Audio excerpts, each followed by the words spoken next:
আল্লাহ তাআলা বল। শুধু তাই নয়, জান্নাতের দরজা খোলা থাকে, যদিও কেউ এখন জান্নাতে যাবে না। রহমতের দরজা খোলা থাকে, জাহান্নামের দরজা বন্ধ থাকে, যদিও এখন কেউ জাহান্নামে যাবে না। তো এগুলি আল্লাহ তাআলার দয়া ভালোবাসা দেখানোর জন্য করা হয়ে থাকে, যাতে করে মানুষ রমজান মাসে আল্লাহকে বেশি পাওয়ার জন্য চেষ্টা করে। তো রমজান একটি দয়া রহমতের মাস, যার কাছে যতটুকু অনুকূলে হলো, যে যতটুকু বুঝলাম মনে করলাম সে ততটুকু করলাম। পার হয়ে যাচ্ছে, গেলে আবার ফিরে আসবে 1 বছর পরে, এ কথাই ঠিক। রমজান মাসে ইবাদত হিসাবে একটি গুরুত্বপূর্ণ ইবাদতের পদ্ধতি আছে, তা হলো ইতিকাফ। ইতিকাফ শরীয়তে কোনো এমন সারি বিধান নয় যে করতেই হবে, না করলে গুনাহগার হবে মর্মে প্রত্যেক পাড়ায় একজন না একজন ইতিকাফ করবে, কথাটি মিথ্যে। করবে মনে করলে পাড়ার লোক গুনাহগার হবে, এটাই সত্য। ইতিকাফ করলে এত নেকি হবে এ কথা নয়, ইতিকাফ করলে মানুষ গুনাহগার হবে এ কথা নয়। রমজানের শেষ দশকে আল্লাহকে বেশি বেশি ডাকার জন্য একটি পদ্ধতির নাম ইতিকাফ। আরবি শব্দ আক থেকে বের হয়েছে, যার অর্থ হলো নিজেকে বিরত রাখা। ইতিকাফ ইবাদতের জন্য নিজেকে বিরত রাখা। ইতিকাফ ফরজ বিধান নয়, তবে ইতিকাফ করতে চাইলে তার কিছু নিয়ম পদ্ধতি আছে। আয়েশা রাদিয়াল্লাহু তাআলা আনহা বলেন, রাসূল সাল্লাল্লাহু আলাইহি সাল্লামের কথাই বোঝা যায় যে as-সুন্নাতু লিল মুতাকিফ, ইতিকাফকারীর জন্য সুন্নাত হচ্ছে যে আল্লাহ ইয়াউদা জানাজা, আল্লাহ ইয়াশহাদা জানাজা, কোনো জানাজায় উপস্থিত হতে পাবে না, অথচ জানাজায় যেতে হবে, এটা জরুরি বিধান। ওয়ালা ইয়াউদা মারিদা, কোনো অসুস্থ ব্যক্তিকে দেখতে যেতে পাবে না, অথচ একটা অসুস্থ ব্যক্তিকে দেখতে যেতে হবে, এইটা জরুরি বিধান। ফলাফলে আল্লাহর নবী বলেছেন, কেউ যদি সকালে অসুস্থ মানুষকে দেখতে যায়, তাহলে সন্ধ্যা পর্যন্ত 70,000 ফেরেশতা তার জন্য আল্লাহর দরবারে ক্ষমা চায়। কেউ যদি একটা জানাজায় উপস্থিত হয়, তাহলে মাটি দেওয়া পর্যন্ত থাকলে 2 কেরাত সমান নেকি হয়। 1 কেরাত সমান ওহুদ পাহাড়, আর ওহুদ পাহাড় হলো 4 কিলোমিটার প্রশস্ত, 8 কিলোমিটার লম্বা। নিচে কত আছে তা মানুষ জানে না। দুইটারই ফলাফল অনেক, যেতে হবে এটাও জরুরি। আবার ইতিকাফ অবলম্বন করলে যেতে হবে না, যাওয়া যাবে না, এইটা বিধান। তৃতীয়, ওয়ালা এমাসা এমরাতান, স্ত্রী মিলনে যেতে পাবে না। 4, ওয়ালা ইউবা সেরাহা, তার সাথে শরীরের সাথে শরীর মিলাতে পাবে না।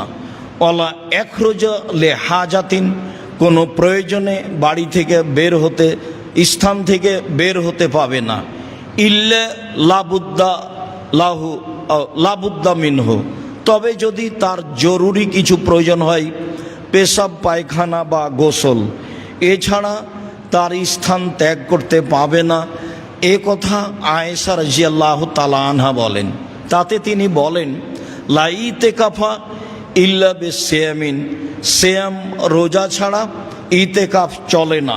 ওয়ালা ইতিকাফা ইল্লা ফি মসজিদিন জামে, জুমা মসজিদ ছাড়া ইতিকাফ চলে না। অক্তিয়া মসজিদে ইতিকাফ হবে না। মহিলাদের বাড়িতে বা মক্তবে ইতিকাফ হবে না। মহিলাদের জন্য যদি মসজিদে নিরাপদ জায়গা থাকে, তাহলে জুমা মসজিদে আসতে হবে, অন্যথায় ইতিকাফ নেই। ফরজ বিধানই নেই, তার হজ ফরজ টাকা আছে কিন্তু মাহরাম নেই, তখন তার উপরে হজ ফরজ হয়নি। আর এতেকাফ তো ফরজের কোনো প্রশ্নই আসে না। হজ ফরজ বিধান তো মাহরাম ব্যক্তি নেই, তখন তার হজ ফরজ হয়নি। বোনের স্বামী যাচ্ছে, বোন যাচ্ছে, তাই বোনের সাথে চলে যাবে, এই সবগুলো অহেতুক কথা। বা আরো 5 জন মহিলা যাচ্ছে, মহিলার সাথেও হজে চলে যাবে, উমরায় চলে যাবে, এগুলো অহেতুক কথা। এসব কথার সাথে রাসূল সাল্লাল্লাহু আলাইহি সাল্লামের কোনো কথার মিল নেই। বলছিলাম ইতিকাফ। আয়েশা রাদিয়াল্লাহু তাআলা আনহা বলেন, কানান নবী সাল্লাল্লাহু আলাইহি সাল্লাম ইয়াতাকিফুল আশরাল আওয়াখিরা হাত্তা তাওয়াফাহুল্লাহু তাআলা। আল্লাহর নবী রমজানের শেষ দশকে ইতিকাফ করতেন, এভাবেই তিনি দুনিয়া থেকে বিদায় নিয়েছেন। সুম্মা ইতাকাফা আজওয়াজুহু মিন বাদিহি, এরপরে তার স্ত্রীগণ মসজিদে ইতিকাফ করতেন।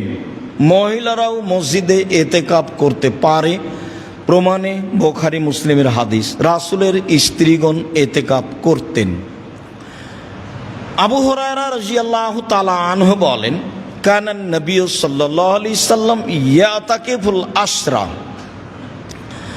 আল্লাহর নবী নিয়মিতই রমজানের শেষ দশক ইতিকাফ করতেন।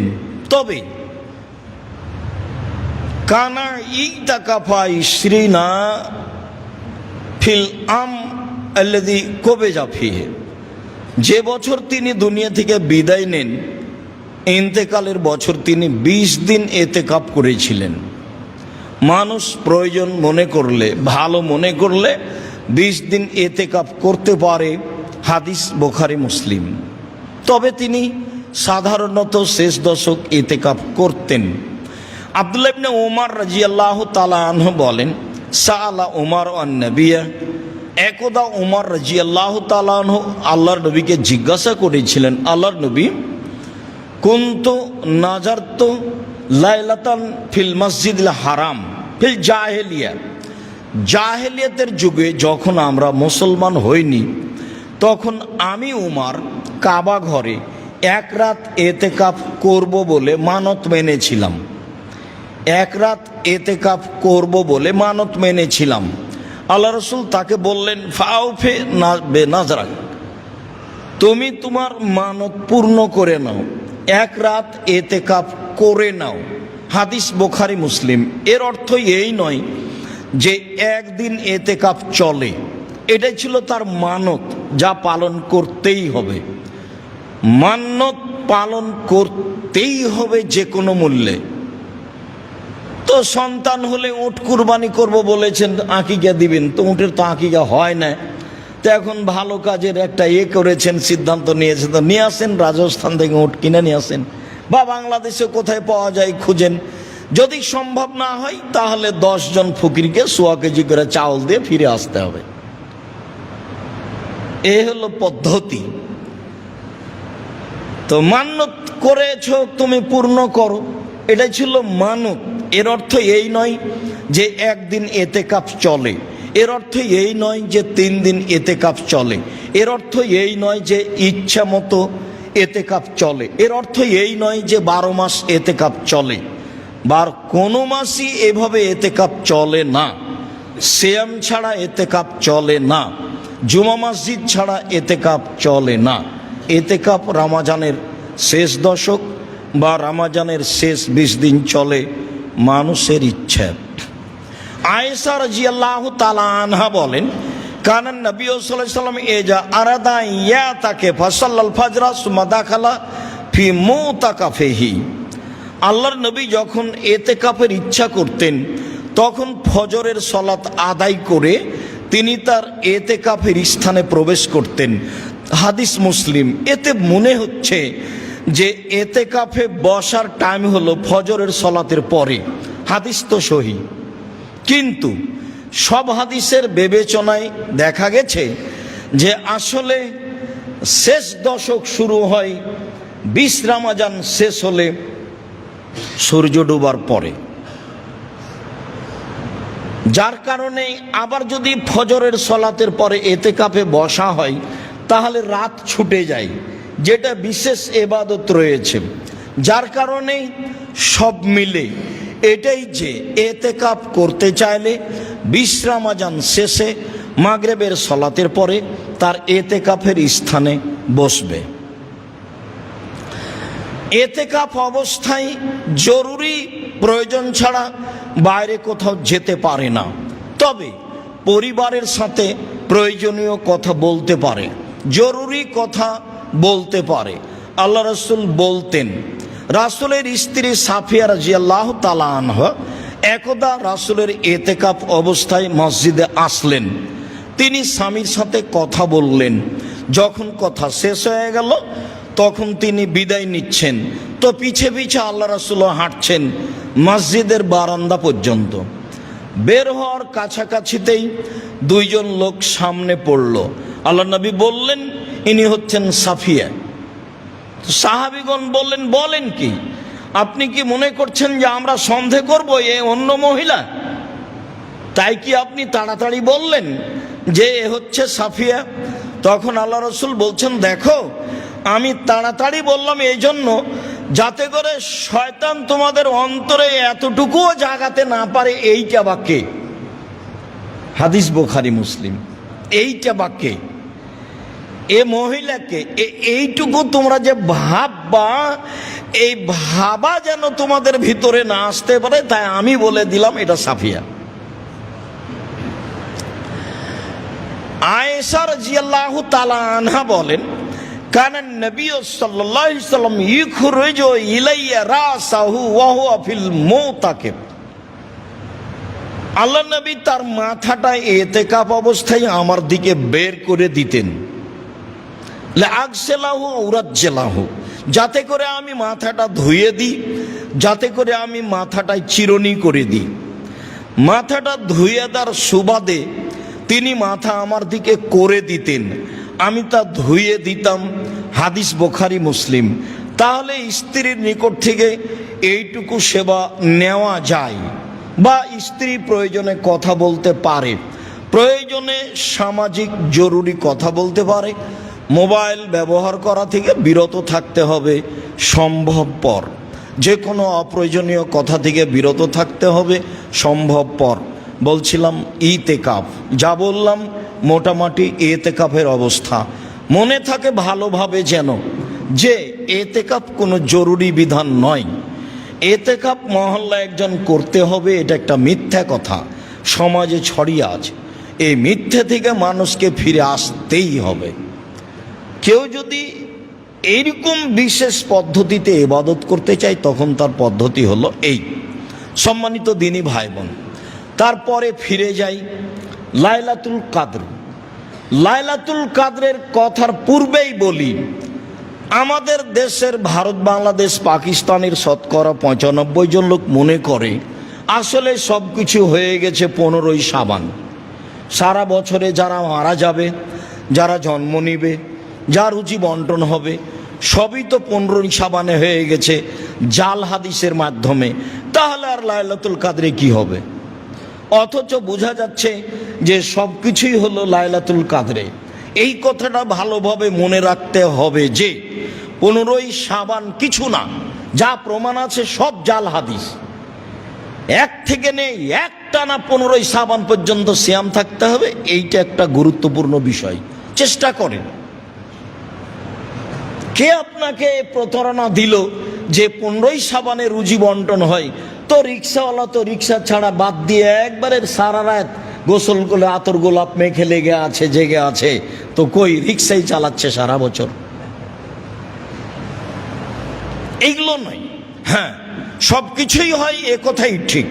তা হয় লাইলাতুল কাদরে। চলেন লাইলাতুল কাদর। আল্লাহ তাআলা বলেন, ইন্না আনজালনাহু ফি লাইলাতুল কাদর, নিশ্চয় আমি কোরআন অবতীর্ণ করেছি কদরের রাতে। খোলা কথা কোরআন মাজিদ। ওমা আদরাকা মা লাইলাতুল কাদর, মুহাম্মদ সাল্লাল্লাহু আলাইহি সাল্লাম আপনি কি বলতে পারেন কদরের রাত কি? আমি বলি, লাইলাতুল কাদর খায়রুম মিন আলফি শাহর। কদরের রাত হচ্ছে 1000 মাসের চেয়ে উত্তম। 1000 মাস ইবাদত করলে যা নেকি হবে, লাইলাতুল কাদরে ইবাদত করলে তার চেয়ে বেশি নেকি হবে। লাইলাতুল কাদরের আরো বিশেষত্ব, তানাজ্জালুল মালায়েকাতু রূহ ফিহা, সে রাতে জিবরাইল এবং ফেরেশতাগণ অবতীর্ণ হন। কত হন তা উল্লেখ করা হয়নি, হাজারো লাখো কোটি হতে পারে, সবই হতে পারে।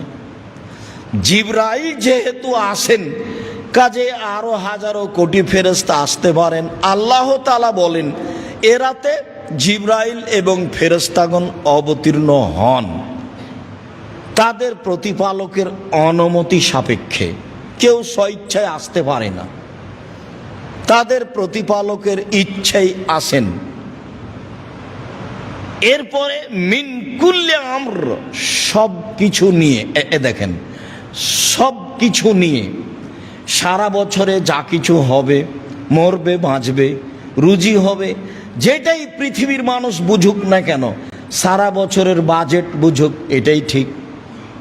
সারা বছরের বাজেট নিয়ে ফেরেশতা এই রাতে নেমে আসেন, যা আল্লাহ তাআলা বলেন সালামুন হিয়া হাত্তা মাতলাইল ফজর, এই রাত শান্তিপূর্ণ থাকে ফজর পর্যন্ত, রাতটি শান্তিপূর্ণ থাকে ফজর পর্যন্ত। তাহলে জিবরাইল সহ ফেরেশতাগণ এ রাতে ফজর পর্যন্ত অবস্থান করেন, যা বোঝা যায়।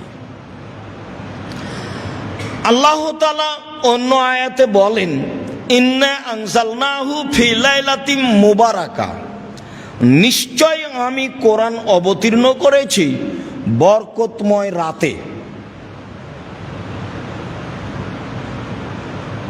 ইন্না কুন্না মুনজিরিন, এ দিয়ে আমি মানুষকে সতর্ক করতে চাই, কোরআন দিয়ে না হলে রাত দিয়ে। আমাকে চিনো বুঝো, কোরআন দিয়ে না হলে আমাকে দিয়ে আমি মানুষকে সতর্ক করতে চাই।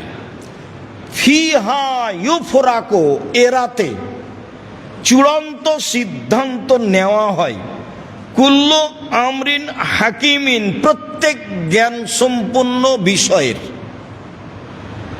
তাহলে সূরা কাদরে আছে মিন কুল্লি আমর, সব কিছু নিয়ে, আর এখানে হলো ফিহা ইউফরাকু, চূড়ান্ত সিদ্ধান্ত নেওয়া হয় এ রাতে, কুল্লু আমরিন হাকিম, জ্ঞান সম্পন্ন সব কাজের। এমনি অহেতুক কোনো কাজ সেখানে সিদ্ধান্ত হয় না, অহেতুক কোনো কর্মের সিদ্ধান্ত হয় না, তা হয় বিজ্ঞান জ্ঞান সম্পূর্ণ প্রত্যেক কাজের এ রাত্রে চূড়ান্ত সিদ্ধান্ত নেওয়া হয়, এই কথা আল্লাহ তাআলা বলেন লাইলাতুল কাদর।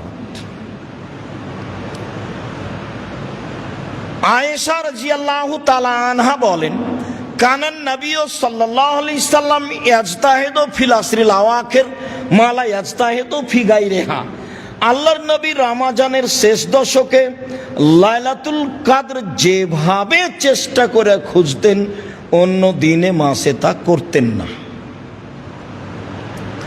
আয়েশা রাদিয়াল্লাহু তাআলা আনহা বলেন তাহাররাউ লাইলাতুল কাদরে ফিল আসরিল আওয়াখিরে ফিল বিতরে মিন রমাজানা, রমজানের শেষ দশকে বিজোড় রাতে রাত লাইলাতুল কাদর, কদরের রাত তল্লাশি চালাও।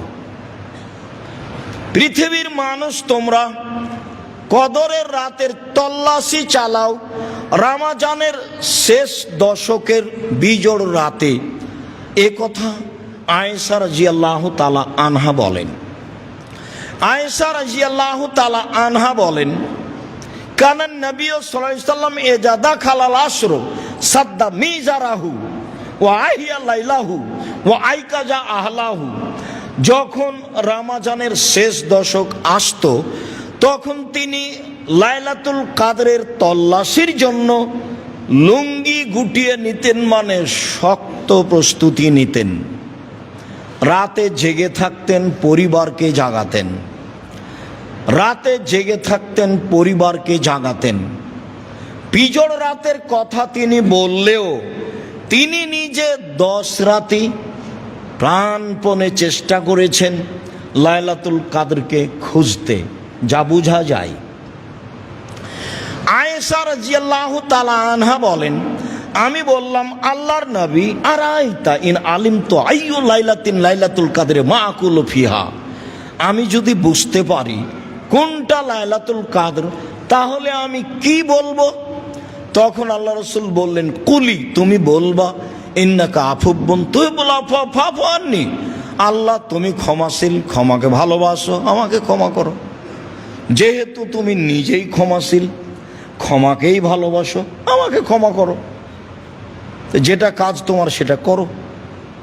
আমিও বলছি আল্লাহুম্মা ইন্নাকা আফুবুন তুহিব্বুল আফওয়া ফাফু আন্নি, হে আল্লাহ তুমি ক্ষমাশীল, ক্ষমাকে ভালোবাসো, আমাকে ক্ষমা করো। এই কথা রাসূল সাল্লাল্লাহু আলাইহি সাল্লাম আয়েশা রাদিয়াল্লাহু তাআলা আনহাকে বলে দিলেন লাইলাতুল কাদর। আবু সাঈদ খুদরি রাদিয়াল্লাহু তাআলা আনহু বলেন, রাসূল সাল্লাল্লাহু আলাইহি সাল্লাম বলেছেন, ইন্নী উরিতু লাইলাতুল কাদরে, আমাকে লাইলাতুল কাদর দেখানো হয়েছে, আমি দেখেছি। আল্লাহ নবী বলছেন আমি লাইলাতুল কাদর দেখেছি, তবে ইন্নী নুসিতুহা, আমাকে ভুলিয়ে দেওয়া হয়েছে। আমি এখন নিশ্চিত বলতে পারছি না যে কদরের রাত কোনটি, 27শে রমজান নাকি, এটা একটা আস্ত পাগলামি। এইভাবে পটকা ফুটিয়ে মাইকিং করে বক্তব্য দিয়ে লাইলাতুল কাদর 27শে রমজান জাগতে হবে, একাধিক বুখারী মুসলিমের হাদিসের বিরোধী আমল। আর কি যে বুঝছে, ভোর রাত থেকে মাইকে চিল্লাচ্ছে, গাজাল পড়ছে, বক্তব্য দিচ্ছে, তো আপনার একটা বিবেচনা থাকা দরকার। তোমার মাথাতে কি একটুকু কিছুই নাই? একটুকু আল্লাহ ঘেলু দেয়নি? কত মানুষ ইবাদত করছে, তুমি যে চিল্লাচ্ছ তার তোমার অসুবিধা হয় না মানুষের? তুমি এটা অনুভব করো না? আপনারা আশেপাশে দেখলে তাকে বলেন, আপনার ইতস্তবোধ হয় না কেন? আপনার বোধগম্য হয় না কেন? আপনার বোধোদয় হয় না কেন? আপনার মানবতা নাই কেন? পাশে আর একটা মানুষ সালাত আদায় করছে, কেমনে করে আপনি এখানে বক্তব্য দেন? মানে চিৎকার করে ইবাদত করতে নিষেধ করা আছে, তুমি কি একাই দুনিয়াতে আছো যে তুমি এভাবে গাজাল বলছো? কি বুঝাতে চাচ্ছ? যার 30 মিনিট আছে, আর 1 ঘন্টা আছে, আর আজানের 5 মিনিট আছে, সব প্রতারণা, সব নগদ মিথ্যে, রাসূলের উপর অপবাদ। আল্লাহ রাসূল বলছেন যে খানা হাজির হয়ে গেছে, আজান হয়েছে, খাও। তাহলে ও যে বললো নিষেধ, তো এটাকে তার পৈতৃক সম্পত্তি, তার বাবার সম্পত্তি। কে ওকে বললো যে এখন নিষেধ? কেন বলবে? কোন সাহস তার? কে তাকে সাহস দিল? ধর্মের নামে প্রতারক, জীবন বাজি রেখে দলবল সহ এভাবে ধর্মের নামে প্রতারণা দিয়ে যাচ্ছে। যুদ্ধ করে আসছি 90 সাল থেকে, বলেছি নির্ধারিত সময়ের 30 সেকেন্ড আগে রোজা ইফতার করতে হবে। এখন শেষ পর্যন্ত এবছর যা বলছিলাম সেটাই মানুষ গ্রহণ করলো। সবই করবে সময়ের গতিতে, আজকেই করতে পারে, হয় শরমে করে না, হয় লজ্জায় করে না, আর না হলে বুঝতে পারে না সেজন্য করে না। বুঝতে পারে না এ কথাটা আমি বলি না, বুঝতে পারে। অনেকেই বড় বড় বিদ্বান রয়েছে, হয় শরমে করে না, আর না হলে কেমনে বলি এতদিন করেছি একটা, এখন পড়বো আরেকটা, একটা কিছু আছে এরকম। কেন এভাবে ইবাদত করবে মাইকে? কেন এভাবে চিৎকার করবে?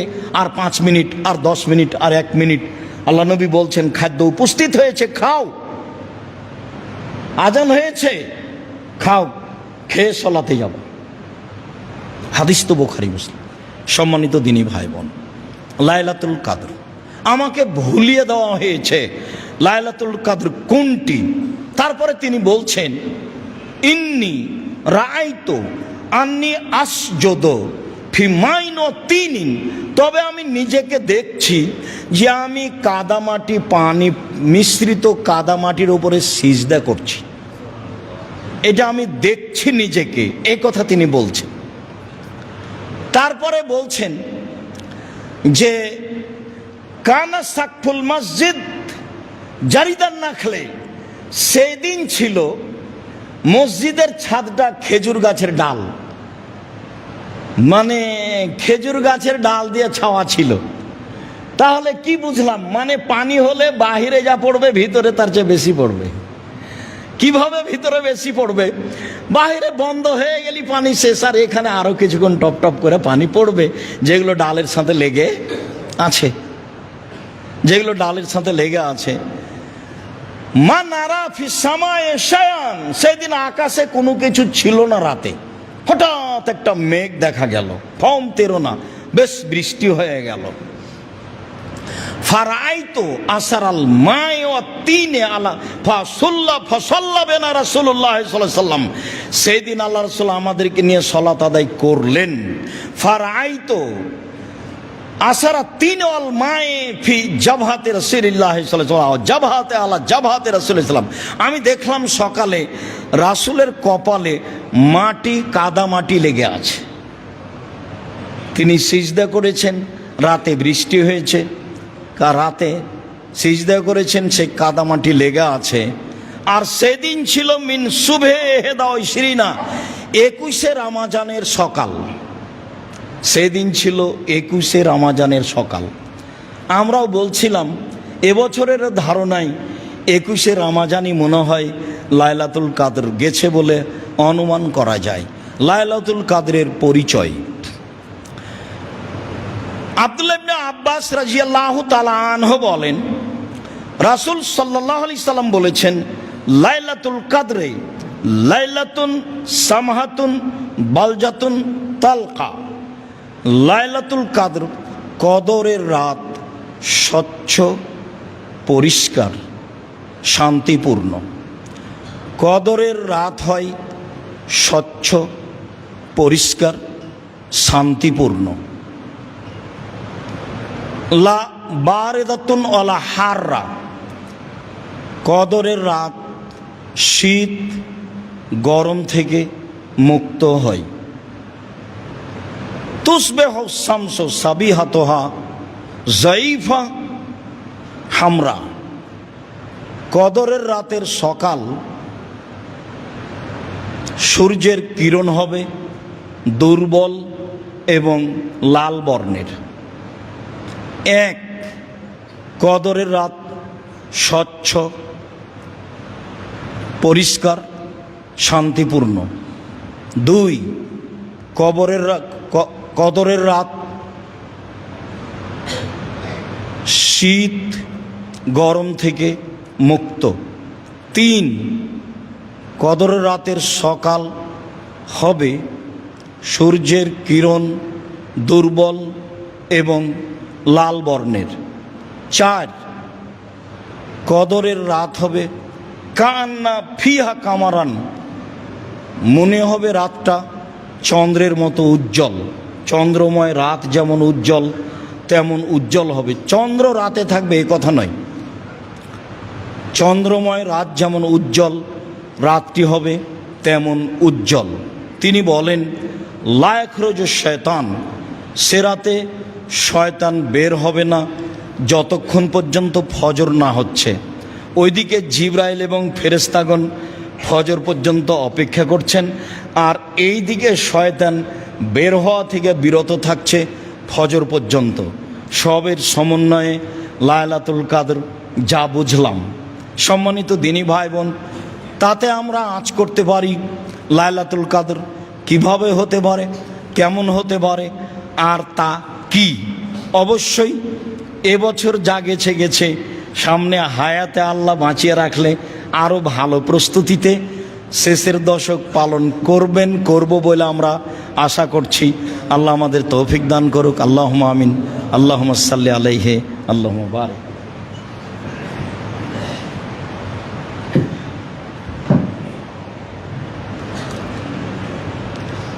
আলহামদুলিল্লাহ ওয়াহদা ওয়াসসালাতু ওয়াসসালামু আলা মান লা নাবিয়্যা বা'দা। আব্দুল্লাহ ইবনে উমর রাদিয়াল্লাহু তাআলা আনহু বলেন, ফারাজা রাসূলুল্লাহ সাল্লাল্লাহু আলাইহি সাল্লাম যাকাতাল ফিতরে সাআন মিন তামারিন আও সাআন মিন সাইরিন, এক সা খেজুর অথবা এক সা গম ফরজ করেছেন ফেতরার যাকাত, যাকাতুল ফিতর, ফেতরার যাকাত। আলাল আবদে ওয়াল হুররে, দাস দাসীর ওপরে স্বাধীন মানুষের উপরে, দাস দাসীর উপরে, স্বাধীন পুরুষ নারীর উপরে, আলাদাকারে অল অনসা, স্বাধীন পুরুষ স্বাধীন নারীর উপরে, অসাগিরে অল কাবিরে, ছোটর উপরে বড়র উপরে, মিনাল মুসলিমিনা, যারা মুসলিম। যার কারণেই বিদ্বানগণ বলতে চেয়েছেন যে ছোট মানে কত ছোট? ছোট মানে ঈদের মাঠে যাওয়ার পূর্বে যার জন্ম সেও একটা হলো এইটা, আর আরেকটা হলো যেহেতু সূর্য ডুবে গেলে রমজান শেষ হয়ে গেছে, অতএব সূর্য ডুবা পর্যন্ত যার জন্ম তার ফিতরা দিতে হবে। 1 সা 2.5 কেজি, 1 সা 2.5 কেজি। ইরাকের হিসাবে 3.25 কেজির ভাগে অর্ধেকের মূল্য থেকে বিরত থাকতে হবে। সময়ের গতিতে বলছি ইনশাআল্লাহ। সম্মানিত দিনী ভাই বোন, অত্র বুখারী মুসলিমের হাদিসে রাসূল সাল্লাল্লাহু আলাইহি সাল্লাম সকল পুরুষ নারী, দাস দাসী, ছোট বড় সবার উপরে জাকাতুল ফিতর ফরজ করেছেন। ভিক্ষুককেও জাকাতুল ফিতরা দিতে হবে, যে ভিক্ষা চাই তাকেও দিতে হবে।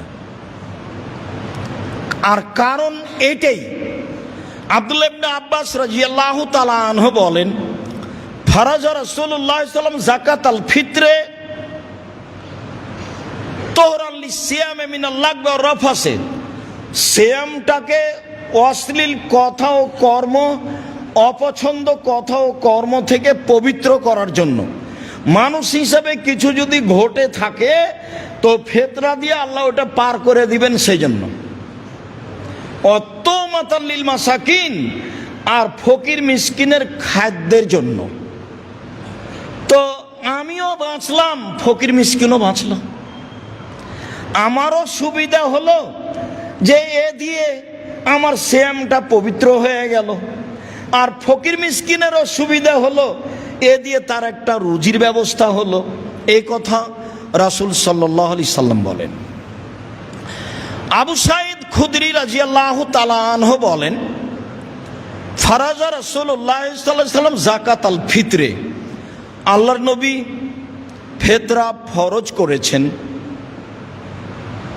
সান মিন তামিন, 1 সা খাদ্য, আও সান মিন তামরিন, 1 সা খেজুর, আও সান মিন শাইরিন, 1 সা জব গম, আও সান মিন আকেতিন, 1 সা পনির, আও সান মিন জাবিবিন, 1 সা কিশমিশ।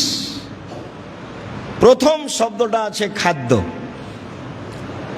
এখন কেউ যদি মনে করে যে আমি 2.5 কেজি সেমাই কিনে দিব, দিলে ভুল হবে তা নয়, দিতে পারে। তো সমাজের ফকির মিসকিনের যেটাতে উপকার হবে সেটাই দিবে, এটাই মূলত ভালো। তবে যেহেতু খাদ্যের কথা এসেছে, কাজেই ও যা খায় সেটাই দিবে, এটাই ঠিক। যেহেতু খাদ্যের কথা এসেছে, কাজেই এখানে নতুনভাবে যেন টাকা না ঢুকতে পারে। চলেন, টাকা যে চলবে না কিয়ামত পর্যন্ত তার জাজল্য প্রমাণ। আবু সাঈদ খুদরি এই পর্যন্ত বলার পরে বলেন, ফালাম নাজাল নুখরিজহু, এইভাবে ফিতরা দিয়ে আসি, দীর্ঘদিন থেকে দিয়ে আসছি, রাসূলের যুগ থেকে 1 সা করে এগুলো দিয়ে আসছি। ফাকাদেমা মুআবিয়াতু মিনাস শাম হাজ্জানাও মুতামিরান, একদা সিরিয়া থেকে মুআবিয়া আসলো হজের উদ্দেশ্যে অথবা উমরার উদ্দেশ্যে। তখন মুআবিয়া সিরিয়ার দায়িত্বশীল, অর্ধ পৃথিবীর খলিফা, কুশাগর বুদ্ধিজীবী রাজনীতিবিদ ওমর বুঝছিলেন মুআবিয়ার বুদ্ধির অভাব নেই, মুআবিয়ার নেতৃত্ব দেওয়ার অভাব নেই। মুআবিয়া সুযোগ্য, সুদক্ষ, সুপণ্ডিত এবং চৌকুশ নেতা, কাজেই তাকে একটা বিশাল ভূখণ্ডের মালিক না করলে আসলেই তাকে পরিস্থিতি অনুযায়ী ঠেকিয়ে রাখা কঠিন।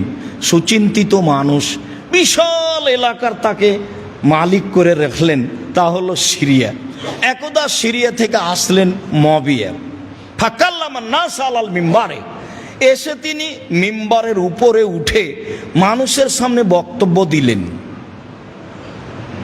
ফাকানান ফিমা কানান নাসা, সেদিন তিনি বক্তব্যে যা বলেছিলেন তাতে তিনি বলেছিলেন যে ইন্নি আরা, আমি মনে করি, তিনি বলছেন ইন্নি আরা, আমি মনে করি যে আন্না মুদ্দাইনে মিন সামারাই শাম, সিরিয়ার 2 মুদ অর্ধ সা গম, তা দিল সান মিন তামারিন, মদিনার 1 সা খেজুরের সমান আমি মনে করি। এই কথা মুয়াবিয়া রাদিয়াল্লাহু তাআলা মিম্বারের উপরে ঘোষণা দিলেন। যেহেতু সিরিয়ার গমের দাম বেশি আর মদিনার খেজুরের দাম কম, তাহলে দাম অনুপাতে করলেন, এই কথাটা আবার মনে রাখতে হবে শেষে গিয়ে। আমি মনে করি, ইন্নি আরা, আমি মনে করি যে সিরিয়ার 2 মুদ অর্ধ সা গম মদিনার 1 সা খেজুরের সমান।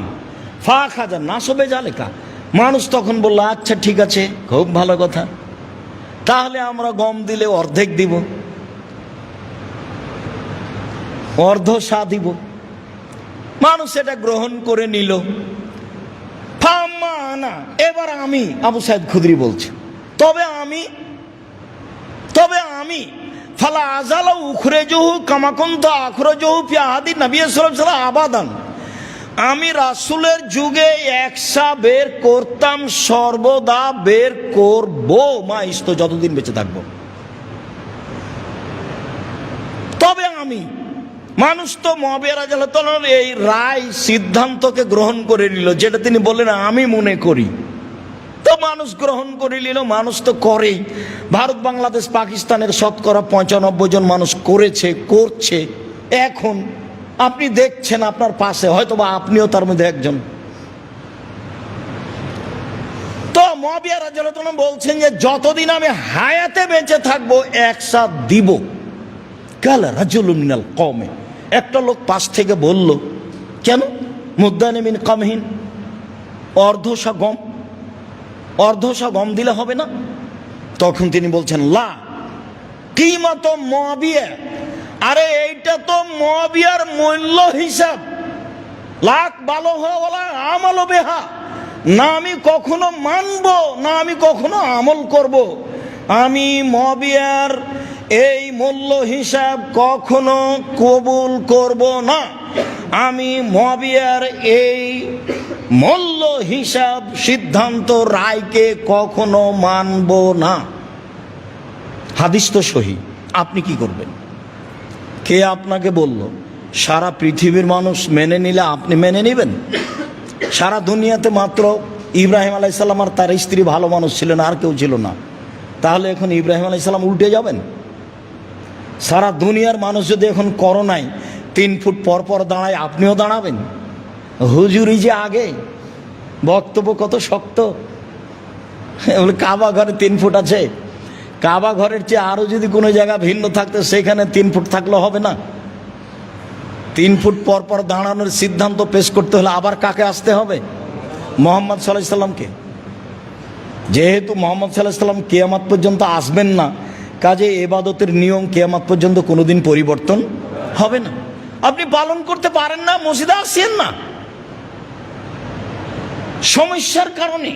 আরে যারা এটা বলেছে তারাই তো করোনা দেয়নি, একদিনও টিকা দেয়নি, ও তো তারা টিকা বিক্রি করার জন্য এগুলো করেছে, সেটা তো আপনারাও জানেন, সবাই কেন বুঝে না?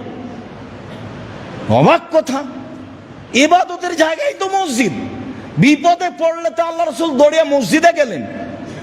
চন্দ্র সূর্য গ্রহণ লেগে গেছে, চলো মসজিদে দোয়া করো, দান খায়রাত করো, আরে বাঁচো বিপদ থেকে, দোয়া করে মসজিদে চলো। আর এখন বলছে মসজিদে নিষেধ, কেমন উল্টা বুদ্ধি! আর নগদ হুজুর বলছে যা ঠিক আছে। এটা হয়? হুজুর কেন বলবে? কেন হুজুর বলবে? সভাপতি সেক্রেটারি বলতে পারে। রুজি সভাপতি সেক্রেটারির কাছে আছে, এই বুঝটা আপনার ভুল। রুজি আল্লাহ রেখেছেন পৃথিবী সৃষ্টির 50,000 বছর পূর্বে। আমরা তো তার জাজল্য প্রমাণ কই, আমার তো এরকম 90 সাল থেকে মাঠে আছে, এরকম কোনোদিন ঘটেনি যে কোনো সভাপতি সেক্রেটারিকে হিসাব করে কথা বলতে হবে বা কোনো জায়গাতে কোনো মঞ্চে এরকম পরিবেশ তো আমি বুঝলাম না কোনোদিন। সম্মানিত দিনী ভাই বোন, রাসূল সাল্লাল্লাহু আলাইহি সাল্লামের পদ্ধতিই চূড়ান্ত। এক সাই শস্য দিতে হবে, শস্যই দিতে হবে। মানুষ মূল্য দিলে গুনাহগার হবে। সারা পৃথিবীর মানুষ যদি টাকার ফেতরা দেয়, সারা পৃথিবীর মানুষের কারো ফেতরা আদায় হবে না, এটা এই চূড়ান্ত। সারা দুনিয়া যে দিচ্ছে, সারা দুনিয়া দেখ না, আরো কেউ দেখ না। যদি টাকা দিয়ে ফেতরা দেওয়া প্রমাণ করতে হয়, আবার মুহাম্মদ সাল্লাল্লাহু আলাইহি সাল্লামকে আসতে হবে, এসে বলতে হবে যে তোমরা টাকা দিয়ে ফেতরা দাও। ওই সময়ে টাকা ছিল, ওই সময়ে মুদ্রা ছিল, স্বর্ণের মুদ্রা দিয়ে হাট বাজার হতো, রূপার মুদ্রা দিয়ে হাট বাজার হতো, কিন্তু তিনি মুদ্রার কথা উল্লেখ করেননি। আব্দুর রাজ্জাক সাহেব, চাউল যে কেউ নেয় না, ফেলে দেন। কেউ যদি না নেয় তো জামিয়ে পাঠিয়ে দিন। এখন আপনার পথ কি?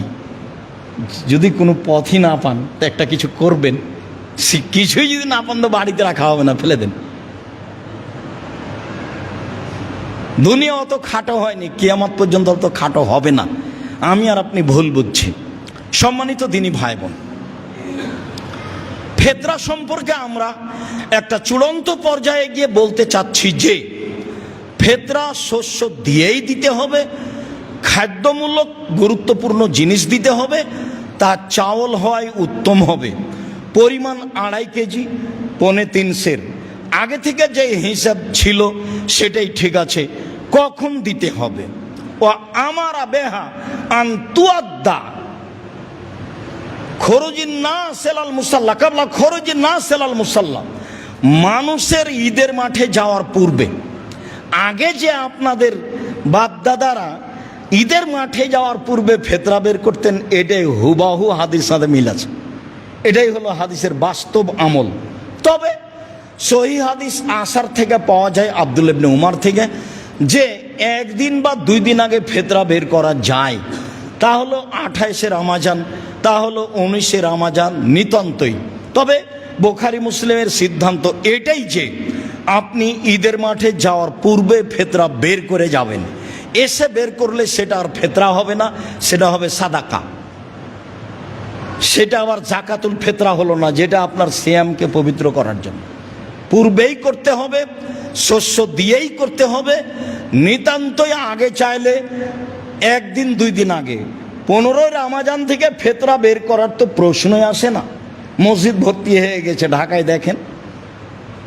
15 রমাজান থেকে ধর্ম নিজের মতো, ধর্ম নিজের মতো। হাজি ক্যাম্পে উঠেছি তো এখন বলছে লাব্বাইক আল্লাহুম্মা লাব্বাইক। শেষ হলো তো আমি বলছি ভাইজান এখানে বলাচ্ছেন কেন?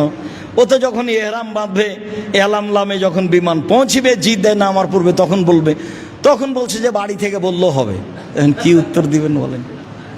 তো ধর্ম তো তাদের নিজের ব্যাপার। আল্লাহ রাসূল বললেন এলাম লামে ভারত, বাংলাদেশ, পাকিস্তান এমানবাসীদের জন্য, আর উনি বলছেন বাড়ি থেকে। তাহলে করার কি আছে? তাহলে প্রথম রমজান থেকে ফেতরা বের করতে পারবে, তাহলে 15 যেদিন ইচ্ছে সেদিনই করবে। রাসূল সাল্লাল্লাহু আলাইহি সাল্লাম ঈদের মাঠে যাওয়ার পূর্বে ফেতরা বের করতে বলেছেন শস্য দিয়ে। এইটাই হিসাব। সেই দিন সূর্য ডুবা পর্যন্ত যেসব ছেলে মেয়ে জন্ম নেবে তার ফেতরা দিতে হবে। ভিক্ষুককেও ফেতরা দিতে হবে, এ কথাই ঠিক। বন্টন ঈদের মাঠে যাওয়ার আগে যদি সহজ হয় করেন, যদি পরে সহজ হয় করেন। বন্টন পরিস্থিতি অনুযায়ী করবেন, এটাই ঠিক। ঈদের দিনের একটু তাকবীর বলে বাকি অংশটুকু ঈদের দিনের সকালের জন্য রেখে দিচ্ছি। সেদিন সময় আল্লাহ অনুকূলে করলে আবারও হবে আপনার সাথে কথা ইনশাআল্লাহ। ইমাম জোহরি থেকে একটি সহি সূত্র প্রমাণ হয় যে কানান নাসু ইকাব্বিরুনা হিনা ইয়াখরুজুনা মিন মানাজিলিহিম। ঈদুল ফিতরে মানুষ তাকবীর বলতো যখন ঈদের সলাতে যাওয়ার জন্য বাড়ি থেকে বের হতো। হাত্তা ইয়াতুল মুসাল্লা, ঈদের মাঠে আসা পর্যন্ত। অফি রেওয়ায়াতিন হাত্তা ইখরাজাল ইমাম, ইমাম বের হওয়া পর্যন্ত। ফায়জা খারাজা সাকাতু, যখন ইমাম তার সলাতের জায়গায় চলে যেতেন তখন মুসাল্লিরা তাকবীর বলা থেকে বিরত হয়ে যেতেন। অনেক বর্ণনা এসেছে কানান নবী সাল্লাল্লাহু আলাইহি সাল্লাম ইকাব্বিরু হিনা ইখরাজা হাত্তা ইসাল্লিয়া, আল্লাহ রাসূল তাকবীর বলতেন বাড়ি থেকে বের হওয়ার সময় সালাত শুরু করা পর্যন্ত। এগুলো ঈদুল ফিতর। ঈদুল ফিতরের তিনটে সুন্নাত: এক, আল মাসি, পায়ে হেঁটে যাওয়া, সম্ভব হলে পায়ে হেঁটে যাবেন, এটাই ঠিক, যাবেন একটাই আসবেন একটাই। দুই, আল আকলো কাবলাল খরুজ, বের হওয়ার পূর্বে খাওয়া, যেটা কুরবানির বিপরীত। তিন, অলিগতেসাল, গোসল। গোসল সুন্নাতের অন্তর্ভুক্ত, না পারেন সেটা ভিন্ন কথা। ঈদুল ফিতরের জন্য এই তিনটে, গোসল টোসল করে ভালো পোশাক পরে, ভালো পোশাকের অর্থ এই নয় যে নতুন পোশাক হতে হবে। জুমার দিনে পোশাকের যত গুরুত্ব পেশ করা হয়েছে ঈদের দিনের তত গুরুত্ব পেশ করা হয়নি। খালি বুখারী মুসলিমে এসেছে ওমর রাদিয়াল্লাহু তাআলা আনহু একটা কাপড় নিয়ে এসে আল্লাহ রাসূলকে বললেন, আপনি যদি এটা কিনতেন তাহলে আপনি আগন্তুকের সাথে এইটা পরে সাক্ষাৎ করতেন, আর ঈদের যাওয়ার সময় এইটা পরতেন, এইটা বললেন, এটা এইভাবে বললেন। আর জুমার দিনের জন্য আল্লাহ রাসূল বলেছেন সকালে সকালে গোসল করলো, স্ত্রীকে গোসল করালো, সম্ভব হলে আতর গায়ে লাগালো, তারপরে ভালো পোশাক পরিধান করলো, পায়ে হেঁটে মসজিদে গেল, মানুষের কাঁধ ডিঙ্গিয়ে সামনে গেল না, ইমামের খুতবা শুনলো, তার সাথে সালাত আদায় করলো। তাহলে বাড়ি থেকে যত পদক্ষেপ পা রেখেছে ততবার সমান। এক বছর তাহাজ্জুদ সালাত আদায় করলে, এক বছর নফল সিয়াম আদায় করলে জানে কি হয় তাই। তাহাজ্জুদ সিয়াম, তাহাজ্জুদ সিয়াম, তাহাজ্জুদ সিয়াম, এক বছর সমান যা প্রত্যেক পদক্ষেপে তাই। সেইখানে ভালো পোশাকের কথা আছে। আর আপনি যদি এই ঈদে 4-5 সেট কাপড় নেন তাহলে তো দোকানদারকে সামলাতে হবে, যেখানে কাপড় তৈরি হচ্ছে তাকে সামলাতে হবে, তাহলে কর্মচারীকে সামলাতে হবে, তাহলে সবাই ব্যস্ত, তো আবার রামাজান মূল্যায়ন করবে কে? আপনি যেমন 5 কাপড়ে ব্যস্ত, তা আপনার বউ তেমন 10 কাপড়ে ব্যস্ত, তো দোকানদারও তেমন ব্যস্ত। সবাই মিলে এখন ভাবছে যে 11 মাসে যা ব্যবসা হয়েছে 1 মাসে ব্যবসা করে নাও, তাহলে ইবাদত করবে কে? সবটাই উল্টে গেছে, সবটাই খাওয়া থেকে নিয়ে সব কিছু, সবটাই কমাতে হবে, তাহলে আপনি ইবাদতকে মূল্যায়ন করতে পারবেন। সম্মানিত দিনী ভাই বোন,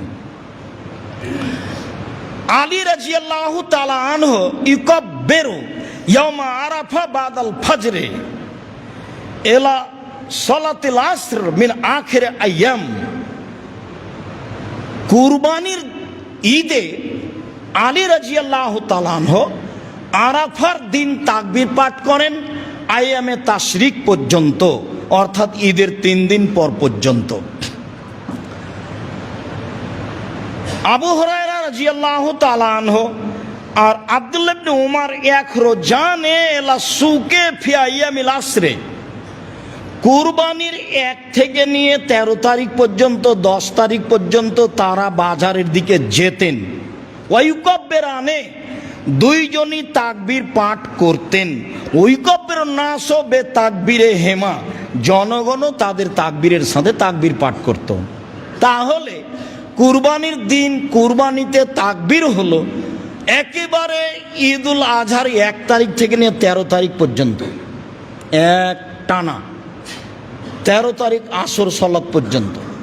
আর ঈদুল ফিতরে তাকবীর হলো বের হওয়া থেকে ঈদের মাঠ পর্যন্ত, সালাত পর্যন্ত। এক হাদিসে বের হওয়া থেকে ঈদের মাঠ পর্যন্ত, আর এক হাদিসে বের হওয়া থেকে নিয়ে সালাত পর্যন্ত। এ হলো তাকবীর। বিষয়গুলি ভালোভাবে মনে থাকে যেন। সব তাকবীরেই হাত উঠাতে হবে সেই কথাটি পরে। এখানে আরেকটি জরুরি কথা, যে কি তাকবীর পড়ব, তাকবীর কি হবে আমাদের। আল্লাহ তাআলা বলছেন, ফাদকুরুল্লাহ ইনদাল মাশারিল হারাম, তোমরা কুরবানির দিন মাশারে হারামে আল্লাহকে ডাকো। যারা হজ করতে যায় তাদেরকে বলছে। মাশারে হারাম আছে মুজদালিফায়, ভিড়ে আপনি খুঁজে পাবেন না, পরের দিন দেখে আসিয়েন, নাহলে আগের দিন দেখে আসিয়েন। লেখা আছে মসজিদ ও মাশারে হারাম, ওখান থেকেই আপনার রাস্তা একটু ব্যাক করে ঘুরে পাথর মারতে যেতে হবে। এইটা আরাফা থেকে আস্তে আস্তে বলতে গেলে একটা শেষ পর্যায়ে, এটা হলো মাশআরে হারাম। এখানে আশেপাশে হাতিকে ঠেকিয়ে দেওয়া হয়েছিল। আল্লাহ এখানে আল্লাহকে ডাকতে বলছেন। আল্লাহ বলছেন, ফাদকুরুহু মা হাদাকুম, তোমরা তাকবীর পাঠ করো যেভাবে আল্লাহ তোমাদেরকে শিখিয়ে দিয়েছেন।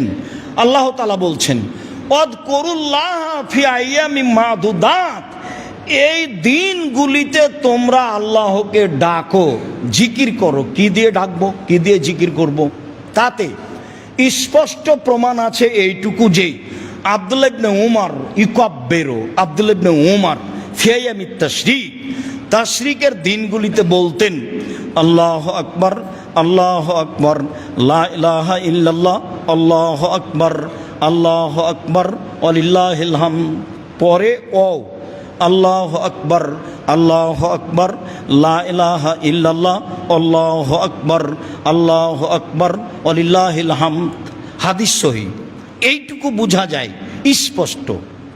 আল্লাহু আকবার কাবীরা, আলহামদুলিল্লাহ কাসীরা, সুবহানাল্লাহ বুকরাতান ওয়া আসীলা, এইটা আমরা এ যাবৎ প্রমাণ করতে পারিনি। এইটা থেকে আপনাকে বিরত থাকতে হবে সারা দুনিয়া বললেও। তাহলে আপনি জিকির কি করবেন? তো জিকির করেন তাহলে, যেহেতু আয়াত দ্বারা প্রমাণ। জিকির কি? সবচেয়ে উত্তম জিকির লা ইলাহা ইল্লাল্লাহ, আফজালুজ জিকিরে লা ইলাহা ইল্লাল্লাহ, সবচেয়ে উত্তম জিকির হচ্ছে লা ইলাহা ইল্লাল্লাহ। বলেন তাহলে কুরবানির 1 তারিখ থেকে ঈদের দিন সকাল থেকে বলেন লা ইলাহা ইল্লাল্লাহ, লা ইলাহা ইল্লাল্লাহ, লা ইলাহা ইল্লাল্লাহ বলেন। সবচেয়ে উত্তম জিকির হচ্ছে সুবহানাল্লাহি ওয়া বিহামদিহি সুবহানাল্লাহিল আযীম, সুবহানাল্লাহি ওয়া বিহামদিহি সুবহানাল্লাহিল আযীম। সবচেয়ে উত্তম জিকির হচ্ছে সুবহানাল্লাহি আলহামদুলিল্লাহি ওয়া লা ইলাহা ইল্লাল্লাহ আল্লাহু আকবার। সবচেয়ে উত্তম জিকির হচ্ছে সুবহানাল্লাহি ওয়া বিহামদিহি, যেটা 100 বারের হিসাব আছে, সুবহানাল্লাহি ওয়া বিহামদিহি। এ হলো জিকির। তাহলে স্পষ্ট জিকির আব্দুল্লাহ ইবনে উমর থেকে এইটা, আল্লাহু আকবার, আল্লাহু আকবার, লা ইলাহা ইল্লাল্লাহ, আল্লাহু আকবার, আল্লাহু আকবার, ওয়ালিল্লাহিল হামদ। আল্লাহু আকবার কাবীরা, আলহামদুলিল্লাহ কাসীরা, সুবহানাল্লাহি বুকরাতান ওয়া আসীলা বলা থেকে বিরত থাকবেন। আরও 5 জনকে বলতে নিষেধ করবেন, কেন এটা ইবাদত। আমার আর আপনার ইচ্ছা চলে না। যেহেতু আল্লাহকে আল্লাহ নিজে ডাকতে বলছেন যে এই দিনগুলিতে আল্লাহকে ডাকো, জিকির করো, তাহলে তো উত্তম জিকির আছে লা ইলাহা ইল্লাল্লাহ। বলেন, সেটার প্রমাণ আছে জিকির হিসাবে। সবচেয়ে জিকির যাতে 4টা কালেমা আছে, সুবহানাল্লাহি আলহামদুলিল্লাহ লা ইলাহা ইল্লাল্লাহ আল্লাহু আকবার। এটা হলো আপনার ঢাল, যা থেকে বিপদে বাঁচা যায়। এটা হলো পিছন দিক থেকে ঢাল, যাতে শত্রু পিছন দিকে ধরতে না পারে। এটা হলো স্থায়ী শতামল, সুবহানাল্লাহি আলহামদুলিল্লাহ লা ইলাহা ইল্লাল্লাহ আল্লাহু আকবার। এটার গুণ হলো 3টে। একটা, সামনে থেকে শত্রু আপনাকে ধরতে পারবে না, এটা ঠেকাবে। 2, পিছন দিকে শত্রু আপনার আসতে পারবে না, এ ঠেকাবে, জাহান্নাম থেকে বাঁচাবে। 3, এটা হলো স্থায়ী শতামল। আর ভারী জিকির নেকির পাল্লাই সুবহানাল্লাহি ওয়া বিহামদিহি সুবহানাল্লাহিল আযীম। আর একবারে সাগরের সমান যদি পাপ হয়, ফেনার সমান, সবও মুছে যাবে। সেটা কি? 100 বার সুবহানাল্লাহি ওয়া বিহামদিহি সুবহানাল্লাহি ওয়া বিহামদিহি সুবহানাল্লাহি ওয়া বিহামদিহি সুবহানাল্লাহি জিকির হিসাবে নেন। তাহলে জিকির হিসাবে আমি এইগুলো নিতে পারি। আর সরাসরি আব্দুল্লাহ ইবনে ওমর থেকে যা প্রমাণ হলো তা নিতে পারি। সলাতের পরে আপনাদের সাথে বসে সিদ্ধান্ত নিব আমি ঈদের দিন ঈদের সলাত কয়টায় হবে। অনুমান করছি 7:30টায় বা 7:15টায়, গত বছর অনুযায়ী। কথা শেষে আপনাদের সাথে হবে। বলছিলাম, সম্মানিত দিনী ভাই বোন, রামাজানকে মূল্যায়ন করার 1 নম্বর পথ সিয়াম থাকা। রামাজানকে মূল্যায়ন করার 2 নম্বর পথ দান করা।